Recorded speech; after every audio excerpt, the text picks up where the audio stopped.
Assalamualaikum warahmatullahi wabarakatuh. Halo teman-teman, apa kabar kalian semua dan selamat datang kembali di channel Reborn Sundanime.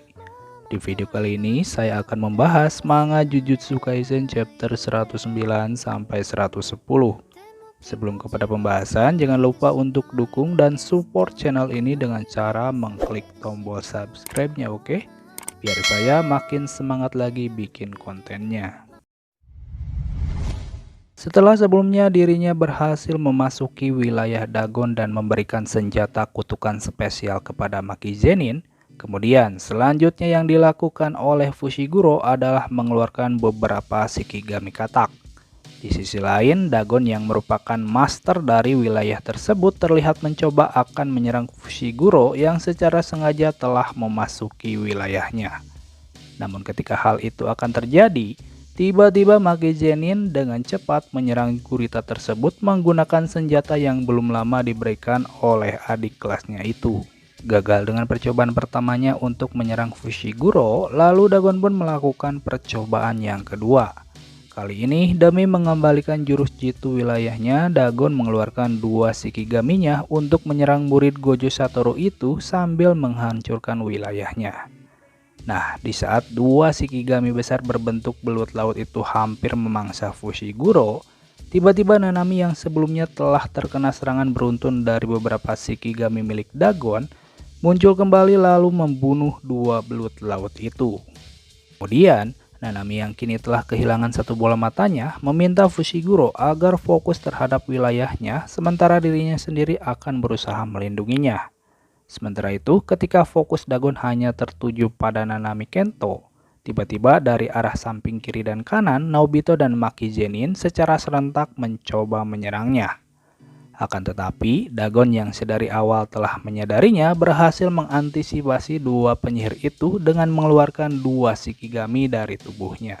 Namun, dikarenakan dua Shikigami tersebut jauh lebih lemah dibandingkan dengan Dagon, alhasil baik Naobito ataupun Maki Zenin mampu menghabisinya dengan mudah.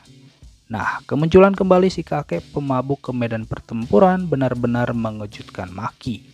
Pasalnya, kini penyihir tingkat 1 tersebut telah kehilangan lengan kanannya akibat serangan beruntun Shikigami milik Dagon. Menurut Nanami, jika kondisinya terus seperti ini maka kemungkinan pihaknya bisa menang. Itu pun kalau ini bisa terus berlanjut. Mengingat Fushiguro kini sudah mencapai batasnya. Tak lama kemudian, Fushiguro pun memberitahu Nanami kalau si gurita itu sepertinya berpikir sedang berada di tengah persaingan wilayah. Namun maksud tujuan sebenarnya Fushiguro adalah mencoba membuat lubang di perisai wilayahnya. Nah, Fushiguro pun menjelaskan jika lubang tempatnya masuk sudah tertutup, namun dirinya bisa membuat kembali lubang yang cukup besar selama beberapa detik. Dan lubang yang akan dirinya buat di tepi perisai wilayah Dagon ini dimaksudkan sebagai pintu keluar untuk Nanami dan yang lainnya. Menurut Fushiguro, jika semuanya bisa keluar dari wilayah Dagon, maka pihaknya bisa menang.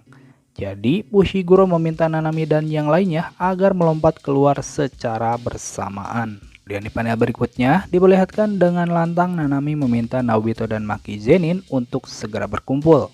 Tepat setelah itu, Naobito dan Maki Zenin pun segera mengikuti perintahnya karena mereka percaya akan kata-kata dari penyihir tingkat 1.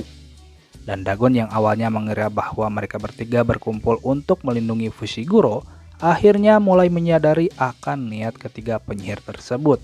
Di saat ketiga penyihir tersebut secara bersama-sama akan melompat ke dalam lubang yang sudah dibuat oleh Fushiguro, tiba-tiba dari dalam lubang muncullah sang pembunuh penyihir yaitu Toji Zenin.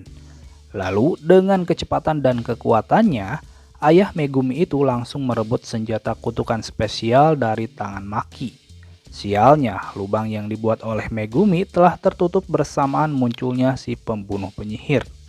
Nah, dari 4 penyihir yang ada, hanya Naobito lah yang mengetahui bahwa yang ada di hadapannya sekarang adalah salah satu dari anggota klannya yaitu Toji. Selain itu, hanya dari menatapnya saja si kakek pemabuk pun mengetahui jika Toji bisa menggunakan kekuatan Ogami bahkan setelah dia mati. Walaupun itu juga tidak untuk selamanya. Jika kekuatan arwah tubuh yang dipakainya habis, maka tekniknya pun akan berakhir.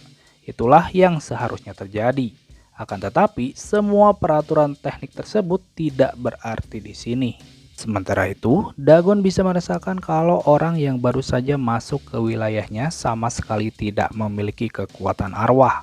Jadi, tanpa basa-basi, gurita tersebut pun langsung menyerang Toji menggunakan semua shikigaminya mulai dari ukuran kecil hingga ukuran yang besar.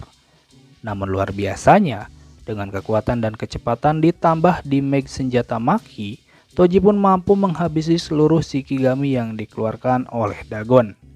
Nah, di sini pun dijelaskan kalau Roaming Cloud yang dipegang Toji saat ini adalah satu-satunya senjata tingkat tinggi yang efeknya tak bisa dinetralkan. Ditambah lagi, kekuatannya itu bisa bertambah tergantung kemampuan sang pengguna. Setelah menghabisi semua shikigami, kemudian Toji pun memukulkan dua sisi Roaming Cloud hingga ujung senjata itu menjadi runcing. Kemudian di sini terakhir diperlihatkan ketika Dagon niat hati ingin mencoba mengelur waktu dengan terbang ke udara agar kekuatan Fushiguro perlahan-lahan habis hingga dia bisa membunuh semuanya. Tiba-tiba tepat di atas kepalanya, Naobito Genin berhasil menghentikan pergerakannya. Lalu di permukaan air laut dengan melompat tinggi ke udara, sang pembunuh penyihir pun akhirnya berhasil menghunuskan ujung Roaming Cloud yang runcing tepat ke bagian kepala si gurita itu. Lalu bagaimanakah kisah selanjutnya? Oke teman-teman, demikianlah pembahasan manga Jujutsu Kaisen chapter 109 sampai 110. Terima kasih buat kalian yang sudah mampir dan menonton video ini sampai selesai. Dan akhir kata, wassalamualaikum warahmatullahi wabarakatuh.